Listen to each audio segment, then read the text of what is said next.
La Segunda Guerra Mundial es sin duda la guerra más global, más destructiva y aniquiladora de las que ha vivido la historia de la humanidad. Se inicia en 1939 con la invasión de Polonia por parte de los alemanes y concluye en 1945, poco después del lanzamiento de las bombas nucleares sobre las ciudades japonesas de Hiroshima y Nagasaki. Vamos a ver cuáles son las causas de esta guerra. No hay que olvidar que una de las causas de la Segunda Guerra Mundial fue cómo terminó la Primera Guerra Mundial. Las condiciones impuestas a Alemania en el Tratado de Versalles fueron dramáticas. Los vencedores de la guerra obligaron a los alemanes a unas enormes concesiones morales, territoriales y económicas. Como podéis ver en el mapa, Alemania perdió su imperio colonial en África. Por otro lado, perdió aproximadamente el 10% de su territorio nacional. Buena parte de Prusia Occidental y de Silesia pasaron a manos polacas. Alsacia y Lorena volvieron a manos francesas. Alemania tuvo que ceder territorios a Bélgica y a Dinamarca. Alemania tuvo que pagar fuertes indemnizaciones económicas a los países vencedores por los daños, por la destrucción ocasionadas por la guerra. Esta gigantesca deuda impedía la normal recuperación económica de Alemania, que se veía sometida a una continua crisis. Como consecuencia, los alemanes, agitados por los partidos nacionalistas, acumularon un fuerte sentimiento de rechazo hacia los países vencedores. La llegada de Hitler al poder pues no va a hacer más que utilizar este sentimiento y además lo aumenta, lo acrecenta notablemente como uno de los puntos fuertes del partido nazi. La sensación de odio, la necesidad de venganza.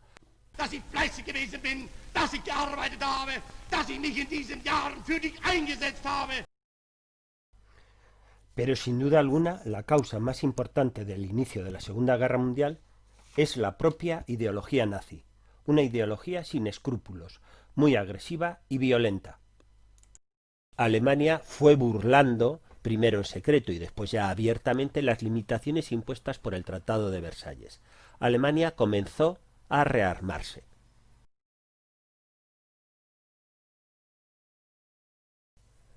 Nuevas armas, nuevas tácticas se fueron desarrollando en un ejército nuevo y moderno.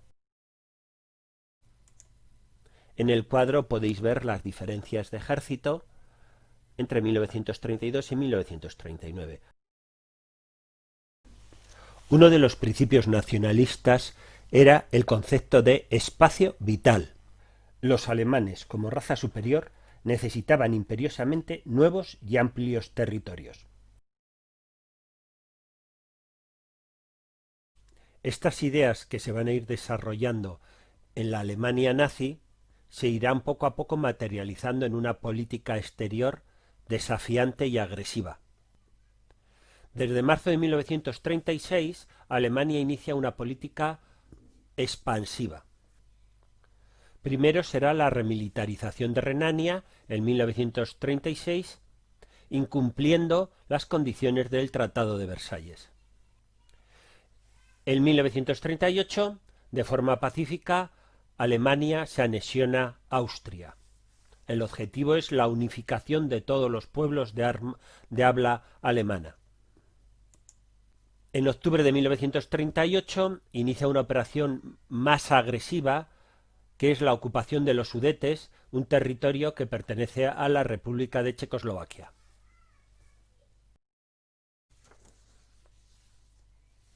Y os preguntaréis, ¿por qué se deja actuar a Hitler? ¿Por qué se permitió internacionalmente las constantes violaciones de Alemania a la soberanía y tratados internacionales? Muy sencillo. Países como Francia e Inglaterra tienen miedo a una nueva guerra. Querían mantener a ultranza la paz. Esta política se va a denominar de apaciguamiento. El ejemplo más claro fue el Pacto de Múnich, en septiembre de 1938, donde el Reino Unido y Francia se mostraron complacientes con la política alemana. Se pretendía evitar una nueva guerra. Este espíritu animó a Hitler y en marzo de 1939 Alemania invade Checoslovaquia. La respuesta occidental fue prácticamente inexistente. Las políticas conciliadoras de Francia e Inglaterra no hicieron más que alimentar las ambiciones de la Alemania nazi. Esta actitud temerosa, condescendiente, ante la Alemania nazi de Hitler, también hay que explicarla bajo otro punto de vista. Desde la Revolución Rusa en 1917 y el desarrollo de las ideas y partidos marxistas por toda Europa, muchos grupos sociales, económicos y políticos de países democráticos como Francia, Reino Unido, Estados Unidos, etc., pensaron que la amenaza, el enemigo a combatir, era el comunismo, mientras minimizaban los peligros del fascismo.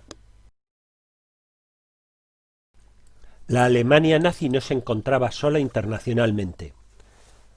Las coincidencias ideológicas y políticas con la Italia fascista de Mussolini crearon entre los dos países una sólida alianza. No debemos olvidar que la Segunda Guerra Mundial no tiene sus causas solo en Europa. Desde los años 30 el ejército japonés comienza su propia expansión, amenazando buena parte del continente asiático. No es de extrañar que en 1940 Japón, Italia y Alemania constituyeran una alianza que conocemos como potencias del eje. Pero volvamos a Europa, a una Alemania dirigida por un exultante Hitler. Solo necesita una cosa más para garantizar sus planes militares: un acuerdo de no agresión con la Unión Soviética de Stalin, un acuerdo que le garantice una libertad de maniobra frente a Inglaterra y Francia. A las 4:45 de la mañana del 1 de noviembre de 1939, cerca de 1 millón de soldados alemanes y sus equipos atacaron simultáneamente la frontera polaca. Se había iniciado la Segunda Guerra Mundial.